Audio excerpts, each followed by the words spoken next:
Hello everyone, my name is Simran. Welcome to Native English. आज जिस poem के बारे में हम पढ़ने वाले हैं इसका नाम है When I Go Alone at Night. आज जो हम पोएम पढ़ने वाले हैं ये लिखी गई थी रविंद्रनाथ टैगोर जी के द्वारा, पब्लिश करी गई थी सबसे पहली बार गार्डनर में।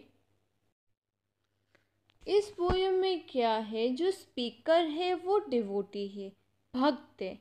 पोएम में क्या बताया गया है, spiritual relationship between God and devotee. इस पोएम में सिंबॉलिज्म और इमेजरी का यूज़ करा गया है। When I go alone at night to my love tryst, birds do not sing, the winds do not stir, the houses on both sides of the streets stand silent. It's my own anklets that grow loud at every step and I am ashamed. जब मैं अकेला बाहर जाता हूँ रात में अपने lover से मिलने एक सीक्रेट मीटिंग पर, तब हवा थोड़ी थम सी जाती है। गलियों में जो घर है दोनों साइड्स में, उधर शांति सी हो जाती है, कोई आवाज़ नहीं होती है। और इतनी शांति में मेरी एंकलेट की आवाज़ आ रही है, धीरे धीरे बढ़ी जा रही है और मुझे कुछ शर्म सी आ जाती है। When I sit on my balcony and listen for his footsteps, leaves do not rustle and water is still in the river like the sword on the knees of the sentry fallen asleep. It's my own heart that beats wildly. I do not know how to quiet it. जब मैं balcony में बैठी हूँ और उसके footsteps का wait कर रही हूँ, सूखे पत्तों की क्रैकलिंग की आवाज़ नहीं होती और रिवर में कोई मूवमेंट नहीं होती। रिवर का वाटर बिल्कुल स्टिल रहता है। रिवर के वाटर को इधर किससे कंपेयर किया है, सोते हुए सिक्योरिटी गार्ड के स्वॉर्ड से। बट जो स्पीकर का हार्ट है वो बहुत ज़ोर ज़ोर से धड़क रहा है। उन्हें भी नहीं पता कि इस हार्ट बीट को शांत कैसे करा जाए। When my love comes and sits by my side, my body trembles and my eyelids droop. The night darkens, the wind blows out of the lamp, and the clouds draw wheels over the stars. It's my own jewel at my own wrist that shines and gives light. I do not know how to quiet it. अब मेरे बगल में मेरा lover बैठा हुआ था।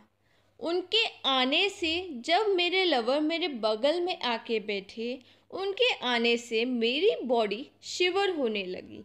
मेरी eyelids, मेरी पलकें नीचे की तरफ झुक जाती हैं। पास वाली लाइट, स्ट्रीट लाइट जो होती है वो भी बंद हो जाती है। एकदम अंधेरा सा आ जाता है और क्लाउड्स जो है वो स्टार की शाइन को कवर कर देते हैं। अब इन सब के बावजूद मेरे जो ब्रेस्ट में मेरा जो ज्वेलरी है, इन सब वो इकलौता ही चमक रहा होता है और मुझे नहीं पता होता कि उसकी चमक को मैं कैसे कम करूं। और ये था पोएट का लिटरल मीनिंग, मतलब लाइन बाय लाइन अभी पोएम को मैंने समझाया। अब मैं पोएम के एनालिसिस पे आती हूँ कि पोएम का एक्चुअल मीनिंग है क्या। चलिए आते हैं पोएम के एनालिसिस पर। अभी तक हमने जो पढ़ा वो पोएट का लिटरल मीनिंग था। एनालिसिस में हम क्या पढ़ेंगे, पोएट क्या शो करता है, मतलब मेन थीम पोएम में है क्या। पोएट शो करता है literal meaning, spiritual relationship between the God and it's devotee. जैसे एक डिवोटी मतलब भक्त अपने भगवान को पा सकता है, ये डिस्क्राइब करा गया है।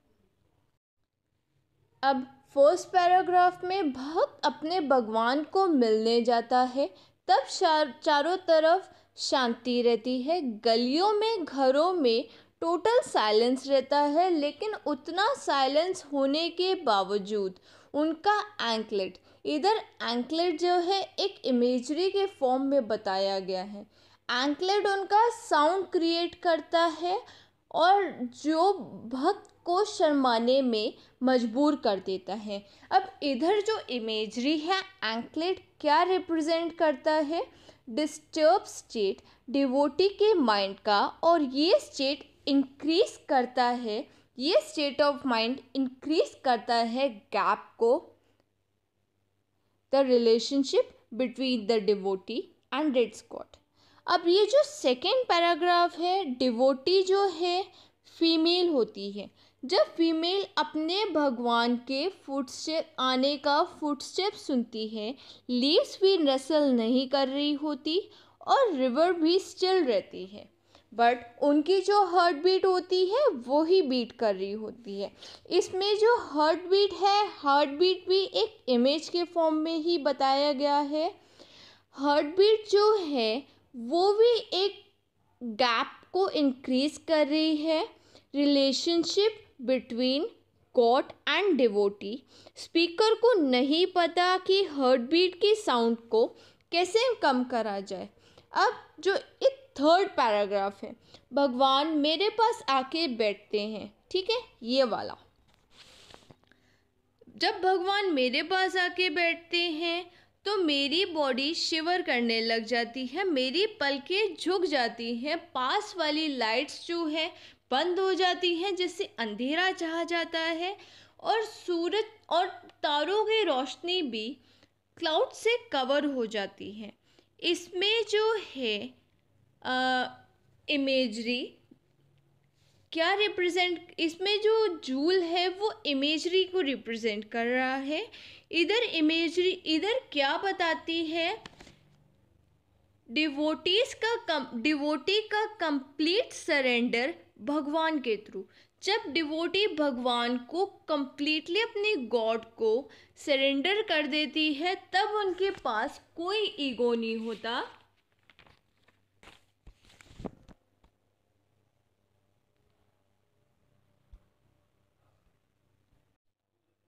जब भगवान चारों तरफ अंधेरा कर देते हैं ताकि डिवोटी को कोई भी विघ्न ना आए, कोई भी, कहते हैं ना कि कोई भी रुकावट ना आए कि मेरी भगवान की पूजा करने में। इधर जो जूल है, जूल क्या रिप्रेजेंट कर रहा है? ईगो को। इसमें जो जूल है वो ईगो को रिप्रेजेंट कर रहा है, जो हिंडर करता है relationship between God and devotee.